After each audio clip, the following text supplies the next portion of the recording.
And of course, the green happens on the backside here as they head into turn 4, just to give them a little bit more room to rumble as they head down into turn 4 in the section of track that's called Madness. And it's never more appropriate than when 44 cars are heading down into it, waiting for that green flag to set this race 1 on the weekend. We're green! There it is!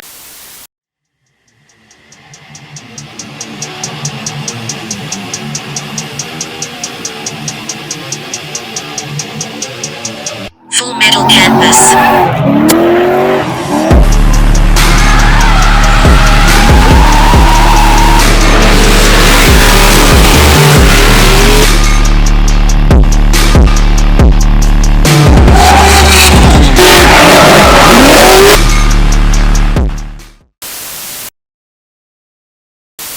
What's up, guys? My name is Eric Kutil. I'm from Columbus, Ohio. I drive the 1992 hybrid racing Super Touring Civic in GridLife Touring Cup.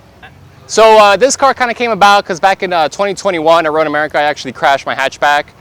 We were fighting for the championship. It came down to the last race. Unfortunately, pretty risky move in the kink kind of ended that car.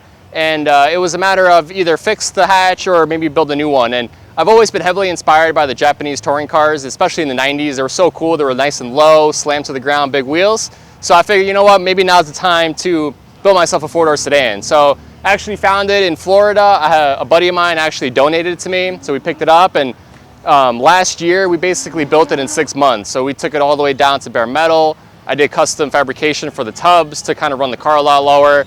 And yeah, we went from there. We took the powertrain from the hatchback. We went all out, trying to make it as fast as it can be. So yeah, we designed custom suspension geometry, custom lower control arms. We went 5x114 on the wheels, bigger brakes. We got fender flares on the front, aero.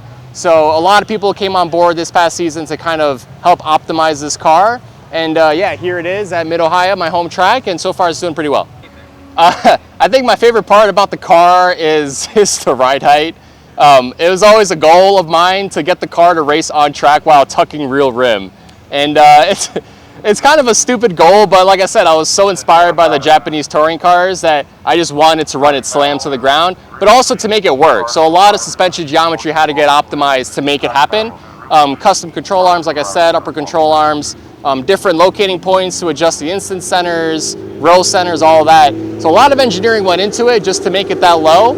But when it's on track, I think it looks incredible. If you don't follow along, my least favorite thing about the car is it actually ended up upside down on its roof a few months ago. The first event this year at COTA, we were towing back from the track. We crashed off the road and we flipped the trailer, and the truck was completely totaled. Luckily, me and my dad were both okay. We recovered from that whole incident, and the car was badly damaged. If you get some close-ups, the quarter panel was destroyed, the entire roof was caved in, but I think the sturdy cage that was built by my dude Adam Brock, I think saved the car because the cage kind of kept the whole roof from crumbling in. So we got the car back from the accident, and I just basically hammered the roof out, hammered the quarter panel out, fixed some of the damage on the front end, and we were out racing almost 3 weeks later, and we actually got a podium walk-in. So I really love having a clean race car. So it hurts me on the inside that it's all scratched up, the roof's all destroyed, but at the same time, like, it tells a really incredible story how me and my dad kind of recovered from this whole nightmare of a weekend. And yeah, the fact that we're still racing the car after all that happened is incredible to me. So this off season, I'll probably fix it up a little bit, do some body work, maybe get a carbon roof for it, which I think would be pretty sweet. And yeah, hopefully make it look brand new again next year. I like to build cars that I want to build, which is why I built this. Like I said, heavily inspired by the Japanese touring cars, and I wanted to build a Honda. Second, I basically raced Integras and Civics my entire career, so I'm extremely comfortable with them. I know how to work on them. I know exactly what they need. I know where they need to be reinforced. I know where they need to be improved. We even designed completely custom one-off parts to kind of optimize the chassis. So we're at the stage of these Civics where I think we're raising the bar compared to, you know, what other people might build. But yeah, in GridLife Touring Cup, it's a bit of an uphill battle. I feel like I'm a little bit of the underdog, and I like being the underdog. You know, you don't want to make it easy. I like a challenge. So racing the Civic, it's a little bit tough because you kind of have to get them in the handling, especially against the Corvettes. The Corvettes just have so much torque and power. So it's always a challenge, but I enjoy the challenge because it kind of pushes me to continue developing the car, pushes me as a driver, you know, push for the extra tenths on track. So I do think it is a little bit of a disadvantage, but I think we're getting really close to maximizing the performance of this car. And at the end of the day, I really enjoy kind of surprising people. You know, like, I think everybody loves the fact that there's a four-door Civic out there hounding these Corvettes, and I really like to kind of inspire other people. You know, don't build the same cookie-cutter car. Build something that you want to build, and, you know, make it unique and make it cool. One of the biggest goals that Adam Jabay has of this class is to inspire the next generation of wheel-to-wheel racers. You said it perfectly. You know, drift was always at the pinnacle of spectators for the younger crowd. You know, teenagers. You know, people kind of getting into cars. You know, not a lot of people would go and spectate an SCCA race or a NASA race. You know, so GridLife really wanted to be at the forefront of inspiring the next generation of racers, and I think they've been achieving that. And like, all the cars are so relatable. You know, you know, you can come to an event and you can see an Odyssey, you know, or hey, if you like Corvettes, you'll see a ton of them. If you like Civics, you'll see some Civics, FRSs, S2000s. There's such a wide variety of cars. I mean, there's an A86, which is pretty badass. So it's very relatable, and people who watch it, you know, their car is going to be in the field most likely. Yeah, so we're sitting pretty good in the points right now. The way GridLife works is I think we have 8 events this year, and only the best 6 out of 8 events count. So there are some drops that are going to come into play after this round. I think some of the vets are going to get some events removed. So I think the points are going to shake out a little bit closer. Unfortunately, Jeremy Swenson was the point leader. He checked out. He's got a bunch of wins. So I think right now it's a battle for second. And that's what I'm shooting for this season. We got 3 events left. We got Mid-Ohio this weekend, which I'm hoping to do well. And then Lime Rock, which last year was a really good event for my car. So I might do well there as well. And then the last event, which would be at Laguna. So I think I got my eyes set on second overall in the championship. And I think, especially this season with all the Corvette domination, I think that'll be a massive achievement. All right, so this last one's not really a question, but this is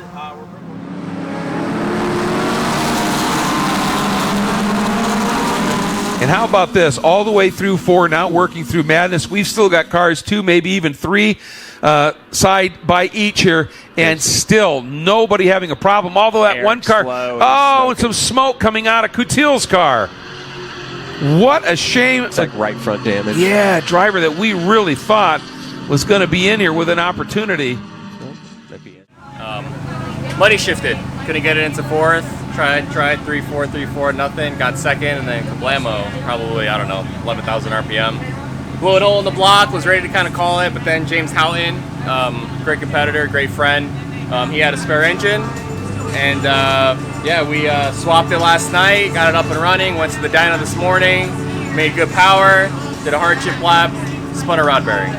So 2 engines in 1 weekend, pretty bummed about it, but you know, that's part of racing. This just sucks. Once again, you know, I was hoping to not have any more comebacks, but I think I'm ready to call it this season, take it easy, and then kind of focus for next year. So, me and him were saying this morning too, without you being out there, first 4 or 5 cars all vet. So not seeing that Civic out there. Yeah, I think I would have had something for him. I mean, I was feeling pretty good about it, but I guess I'll never know. So we'll find out next year. Honestly, I don't even know. It's a hard question. What keeps me motivated? I think number one, I think I have an incredible support system at home. My fiance Emily, like, she's awesome. She pushes me to kind of do my best, and she also understands, you know, that this passion is sometimes very consuming.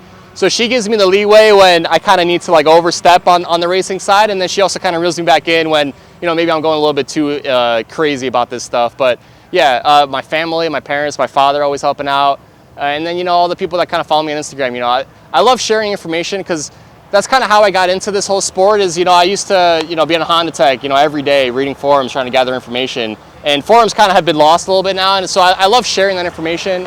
And in return, I think I get a lot of motivation back from all the, you know, people responding and thanking me for that. And yeah, at the end of the day, you know, I'm a very competitive guy, and my biggest drive in life is to compete and do well. So we've had a lot of setbacks, but you know, the setbacks are just chapters in my life that, you know, you kind of get through, and then that's it. It's behind you, and you kind of always look forward. So yeah, life, it's very unpredictable. So I keep coming back. I don't know why exactly, but like I said, it's just the support from everybody really helps.